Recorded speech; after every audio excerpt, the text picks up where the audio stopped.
Friends of Fate, Chapter 1. Funny how things play out. Is there a reason behind it, or is it plain fate?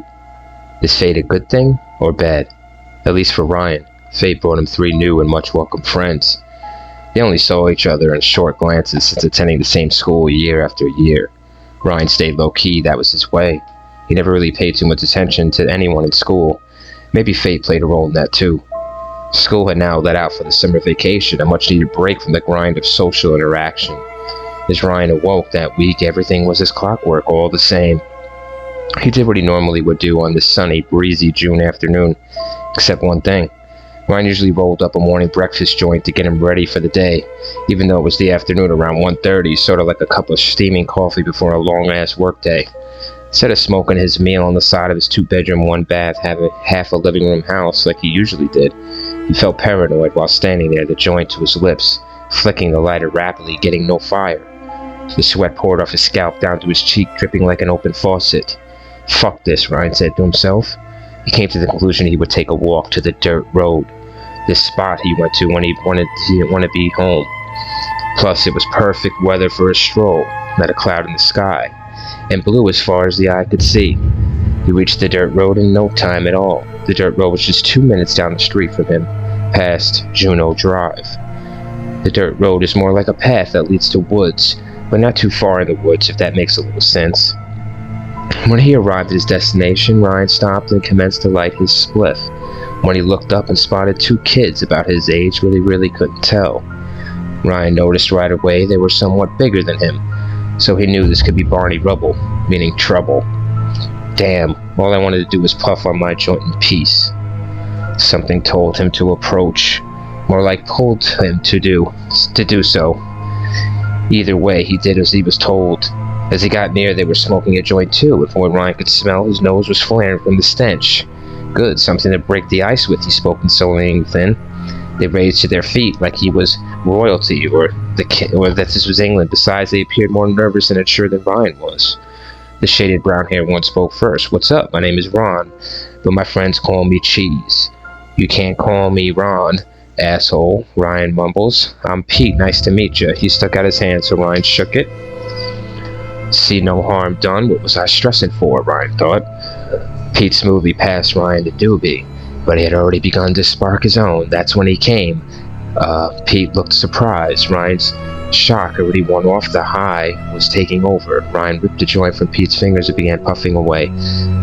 Stop, you little shit, stop right now." Loud yelling was coming from the entrance of the dirt road, coming closer at a fast rate too. Here emerged the stocky, sweating, crazy Joey C's. He almost collapsed while trying to speak and catch his breath at the same time. Finally, he took a knee in the dirt and they surrounded him, and we tried to get him to calm down and talk slow so we could understand him. "Freeze, you little shit," a strong, powerful voice commanded our full attention, all of them. There in front of them, a man 6 feet. It seemed like a well-off 200 pounds easy, pointing a Beretta right in the direction that triggered Ryan's memory. Sheriff Boyd, the local dickhead cop. Every small town has one. "I'll tell you, only once, get on the ground with your hands behind your head, got it? And don't any one of you fucking move." They did what they were ordered, as he handcuffed each one of them going down the line. As the cold metal hit his wrist, it looked like Joe was on the verge of soiling his undies, but he held it in. Boyd asked the usual questions to the usual suspects. Ryan knew Boyd well. They had some meetings ever since he lived here. They were not friends. Not much was known in town about him. No gossip circulated like it should in any tiny area as Willow is. He was married once, from what Ryan's hazy brain could remember. They all stood posted against the Willow, Texas County squad car while Sheriff Boyd flicked the marble red he had smoked to the very filter to the ground. Something caught his sharply honed eyes. "Oh yeah, there it is, I knew it." Boyd spotted the joints. "Base, come on it over. Go ahead, Sheriff. I got 3 juvies here, 16 years of age. Run me a background check on all 3 names. What's your names? And don't lie now. Just more problems, right?" They responded with their names. Why make matters worse? It was bad already. They all knew that much. Boyd turned back to them and asked wonderingly, "So whose joints are these?" "Oh shit. Just great. Now what do? I can't afford a charge. Now these guys don't give a shit about me. 3 against 1. The odds are in their favor." "Sheriff Boyd, that belongs to..." Wham! Boyd hammered the butt of his Beretta into Ron's belly, silencing him, dropping him with ease. "Shut the hell up, Ron. And I ask you." "I'm asking Ryan." Ryan didn't answer. No one did, if you don't count Ryan's wheezing. Ryan, I know your dad. He's a good man, a hard worker. He owns that business, right? Yes, sir, he does, Ryan replied cautiously. So all you gotta do is tell me whose dope this is, and you can walk away free and clear, son. I know it's not yours, right, Ryan? Ryan had to think fast, but he figured there was two ways out of this. One being confess and take what the law gave him, or blame it on either one of these fools and go home with no fucking worries. Why save these guys? He didn't know them that well. He was in the wrong place at the wrong time. Turns out in the end, Ryan was in the right place at the right moment. His fate would not have it any other way. So he did what was stupid as hell, but at the same time necessary. One is better than all going down, right? Well, yeah, you big turd, because it's all mine. I smoke all day, and you're a fat, slobby pig. Frozen. Ron stopped his whimpering. Pete and Joe looked stunned, but nonetheless happy that Ryan's confession would mean ultimate freedom for them all. Ryan's statement threw Boyd for a loop. His face was stone. Okay, Ryan, come on. Ryan's fate lay ahead in the back of the shitty cop car. Not any car, but Sheriff Boyd's of all the world. You boys go home and don't let me catch you messing around with the stuff again. It ruins lives. Get out of here. As Ryan was led to the cruiser, he glanced over his shoulder, wrapped in steel. He saw the faces of his new friends' gratefulness filled their sights. He guessed no one would have done that for them, not even for one another. Ryan changed that attitude with one quick action of taking a bullet for some strangers. They got the point and soaked in, staying with all of them for all time. From then on, they were together, smoking trees and telling jokes, laughing, overthrowing those eggs at cars in their respective neighborhoods. Ryan never got in any trouble over the joint incident, as we referred to it. Sheriff Boyd turned out to be not that bad of a guy once they started the chat. He preached to Ryan a lot, telling him that weed was deadly like any other drug, but Ryan, of course, knew that was not accurate, and his pals would only get him into a jam. Ryan got away with a tongue lashing and a slap on the wrist. He couldn't have been more amazed. By the way, say hello to your father for me, Boyd sounded as Ryan walked through the doorway of his sheepish office space. Yeah, if I ever see him, Ryan thought. Exiting the precinct, 3 guys waited for him, blazing marble lights. They all took the trip home together, learning of each other in the process, smoking, laughing, sometimes bickering. Not a word was said about what happened just a few hours before. It was an unspoken word between friends. Chapter 2. The summer of 1975 was already underway. 3 new friends were getting closer by the moment. As they strode across unpaved streets, countless sandy paths, and most of all the dirt road. They were all connecting easier and faster in many ways. Day after day, they spent countless hours joking and watching each other's backs. One thing's for certain, they all smoked chronic a lot, enjoying the aroma to the taste. They all came to find out that summer in June, fate would become their common attribute, and it would dominate the days. The week started normally. They stood at the dirt road, puffing the usual afternoon delights, enjoying the sensations. They were all in a slumber and pissed about owning weed, but not the other good green money. You can only rob so many drug dealers until shit hits the fan, or rather you just fuck up your connection to the product. Still walking away with free trees, there's nothing like that feeling. If you were lucky enough, most of the time you had to beef with someone just to go to the street. Ron was always telling these jokes, more like story jokes, but it was worth the punchline every time. Yeah, that was a funny one. That reminds me, you fellas went in on my new scheme I got planned. Joe always trying to cut corners in his life. Just the way he was and his brain operated a few ways. This is one of those ways, overly caught up in his plans that never came to be. He fucks everything up, he does, even your basic skill is thinking. Scheme? What brilliant deal you got going on now, Joe? Ron asked sarcastically. I'll show you this way, assholes, Joe ordered, just to shut Joe's C's up. And they all gave each other a look and started to move their feet in the direction Joe was going. Joe was leading them into the deep brush. Even though it was the afternoon, the sun barely peeked into the dense tree line. After 60 seconds of walking and slapping gnats off their faces, they stopped abruptly while Joe held his finger towards the lower base of a tree. They were all consumed with shock as they stared dumb-eyed at his heavenly plant, a marijuana plant. Wow, did they love it? Joe had a huge grin and looked very pleased by their speechless reaction. Shit, C's, way to go, Pete spouted. Okay, so you're gonna sell now, Joe, huh? Is that it? Ryan remarked sharply. No, not really, and just smoking supply, save us some money. Plus, it's just not any weed, it's hydro, Joe mentioned with pride. Hydro? They were all blown away by this revelation. Before they could relish it, guys, you see that? Ron was pointing to an abandoned house in the heart of Willow Woods. Who lives there? Ron asked. No one responded. Ryan lifted his head and squinted his eyes to get a better look at this large home in the middle of this dark area of Willow. All the days Ryan lived in Willow, Texas, he had no knowledge of this home and never heard anything about it. Strange, Ryan ponders.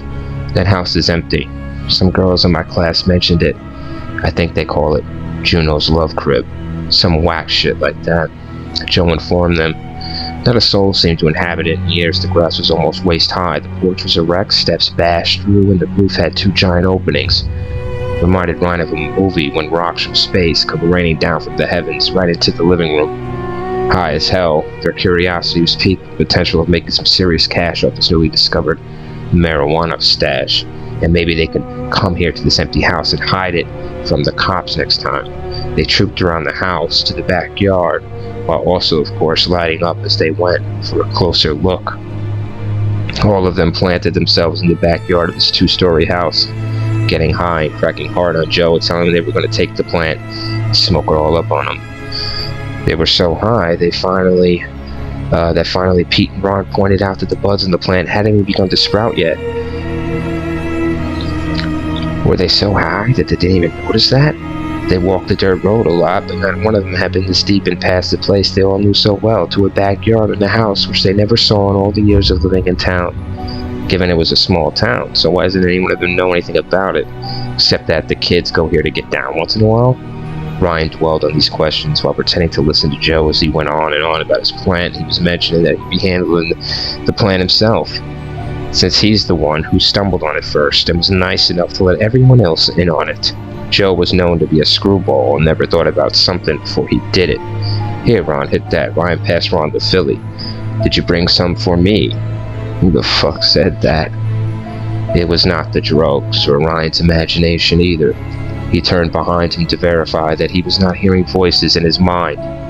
A man, not Sheriff Boyd, and no one he has ever seen in Willow.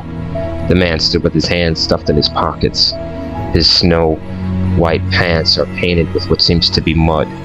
He has smiled. His facial appearance resembles that of Norman Bates from Psycho. Only the eagerness behind that grin troubles me more. I thought Joe said that this house was empty. What the hell does this guy want? Sorry to sneak up on you fine fellows, but I'd like to know who's creeping around my home. You were not creeping, sir. We stopped here to take a rest from an afternoon jog, Joe stammered. He needs it, Pete added in. I see. So how's that hydro weed? That's really why you boys came, right? Hydro weed? We didn't notice any weed around here, man, Ron snapped. Now, boys, it's fine. The hydro plant you stumbled on is mine. And there was plenty to go around. Damn, this guy's cool as fuck. Why, Ryan thought. Well, that would be nice if there was bud on it to smoke now, wouldn't it? Ron said slyly. I bet you fellas are thirsty from your jogging exercise. Say, why don't you boys go check that plant again? I'll go in and grab some drinks. How's that sound? Yo, man, are you deaf? You said that the plant has no weed on it, Ron stated strongly. The man did not change his expression to this unwarranted insult. Do what I say. It will make your day, the man rhymed. Whatever. Listen, Joe, go see the plant, check it again close, right? Ryan, don't give me orders, man, Ron spoke warningly. Just do it, Brian said. Joe, with a why-always-me look, put his head down and dragged his feet in the direction of where the marijuana plant lay. Moving their glazed eyes back to the group, the man was gone. Where did he go, guys? Pete asked. I think he went inside his house to get his drinks, like he said, Ryan remembered. What's with this dude? Pete was worried. Ryan knew Pete's scared side and voice well. One time they robbed a kid for weed, of course. They invented the most simple scheme to get the job done. They took from underneath Ryan's dad's lawnmower grass. That's right, just plain green grass. Ron also had saved stick seed and stems from his previous stashes, so they added them for effect. It worked perfect, except for the beef that came afterwards. They knew they had to strike first. They found out that the target was going to be at their supplier's house. So they jumped his punk ass, and you know who didn't even get out of the car, even scared shitless the whole ride there? Pete. So Ryan knew his horrified side and was sneaking up on Pete, so he had to calm him down. Listen, Pete, relax. The weed is bugging you out. The man's gonna bring us out some sodas. We'll down them and we'll leave, okay? Okay, Ryan, you're right. Good. Now with Pete, chill. Where the fuck is Joe? Ready? Shit. Man, you scared the hell out of us. I apologize for my creeping up on you. Now we are even, the man said while a smirk ran itself across his mouth. Here you are, children, a cold, fresh glass of milk. The man had 3 wooden cups in his hands. He passed the dark brown cups. You don't have any soda or some juice, mister? Ryan hinted. No. Milk goes perfect with these cookies and candy bars. The stranger pulled from his mud-soaked pockets candy bars and wrapped cookies. Whoa, you got the hookup, huh, dude? Ron remarked teasingly. He gave Pete and Ron 2 baby roots each, and Ryan just an oatmeal cookie. Where's your other friend? The stranger implied. Yeah, where is Ryan? He seems to be gone. Where is Joe? He seems to be gone a while. Damn it, Pete. Stop that acting. Alright, let's go look for him. Ron sighed. Listen, mister, thanks for the cold one, but we gotta go find Joe. Ryan rapidly stuttered. They all gave back his muddy, resembling cups. Yes, come back any time, boys. You know where I live. The Norman Baitish man looked so inviting. Is he grinding his teeth? Ryan thought. They started for the thick woods to locate Joe's fat ass. Ron turned back quickly and yelled to the man, By the way, we didn't get your name, so what is it? The stranger had already missed it inside, and as far as Ryan was concerned, they would never see this person again. Chapter 3. Joe was not responding to their calls. After scouring the area around the hydro plant and the dirt road itself, Joe was nowhere to be found. At the dirt road, Ryan glanced down at his wristwatch, 7:30 p.m. The sun was fading. Alright, I'm gonna go home and call Joe's house. Either way, I know he probably won't be home, but maybe he just passed out or something. I don't give a damn what he's doing or where he is. I'm bouncing. Peace, Ryan. Ryan gave Ryan the usual handshake and without saying a word towards Pete, took off for home. What an asshole, right, Ryan? Pete ensued. Pete, shut the hell up, man. Ron's my good friend, so chill with all that shit talking, Ryan said, angered by Pete's smartass remark. That started the avalanche of bickering back and forth between them until the sun's light had vanished. Finally, Ryan saw this was just going to get physical any minute, so he decided to walk away from the tension and head for home. Without giving Pete a handshake, which was their custom, they left heated at each other that day. Ryan felt the feeling of guilt that night, like he had done something wrong on his end, even though they were both to blame for fueling the fight. If Ryan would have known that was the last time he was going to see Pete, he would have shook his hand. He was amazed there was weed on the plant after all. No one must have seen it, but he has. Joe would have to keep it that way. Ryan and Ron in a second within them seeing Joe with his hydro, they were going to take it for themselves. I know I'll take only some off the plant, hide the rest in my room, and come back for the rest of the day or two. Yes, perfect plan. I'm going to make a killing on this. Money's going to be rain on me. Yes, it is. Joe was overwhelmed at the luck he had in coming back to check the plant like Ryan and Ron had commanded. Joe swiftly sweep the top half of the plant, picking the brightest buds he saw. I'll come back, Joe assured himself as he ran home with bundles of joy and money on his mind. Sheriff Boyd listened with great interest and scribbled down on his leather notepad from time to time. Pete was dead. Sheriff Boyd knocked on Ryan's front door around 10 in the morning. He was pissed someone was coming over this early. He opened the door, surprised to see the sheriff standing with his Willow, Texas County hat clinched to his chest.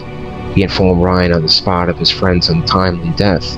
The sheriff also wanted to ask a few questions about Pete, which Ryan knew to be routine, but he couldn't hold the tears that burst to the surface of his eyes. Sheriff Boyd said something in a low voice. Ryan never heard what he said. So after 10 minutes of Ryan crying in front of Sheriff Boyd, the cop that previously arrested him for dope, he asked if he was ready. Ryan complied with a shake of his head that he was. I'm sorry for your loss, Ryan. I truly am. You guys were close, huh? Boyd questioned. We are all like brothers, Sheriff. Brothers. Okay, so when's the last time you talked to him, Ryan? Boyd continued. 2 days ago, we got in a debate and left each other not on good terms, and I never heard from him since then. This was starting to feel like an interrogation, not a questioning. Listen, Sheriff Boyd, I'm feeling sick. I just lost my friend. Can we continue this some other time? All right, Ryan, sure, I understand. If you think of anything else, give me a ring. Ryan led Sheriff Boyd to the door. For a second, it seemed he was going to say something to Ryan. Instead, he placed his hat on his plump head and headed for his squad car. Ryan shut the door and ran to his nearest window. The sheriff paced slowly, seemingly to stare down each house in the neighborhood. He labored into his car, said something on the CB, and drove off. He did not mention, and Ryan failed to ask, the circumstances of Pete's death. He was so overcome with emotion and grief that his friend was gone, and how he died was the last thing he wanted to hear. Sheriff Boyd was convinced Ryan was telling the truth, and he was not a suspect. He had two more people of interest, Joe and Ron, pals of Pete's. Boyd turned on a corkscrew road, tires screeching as he took the corner fast. There was not a death of a child in 15 years, let alone a murder.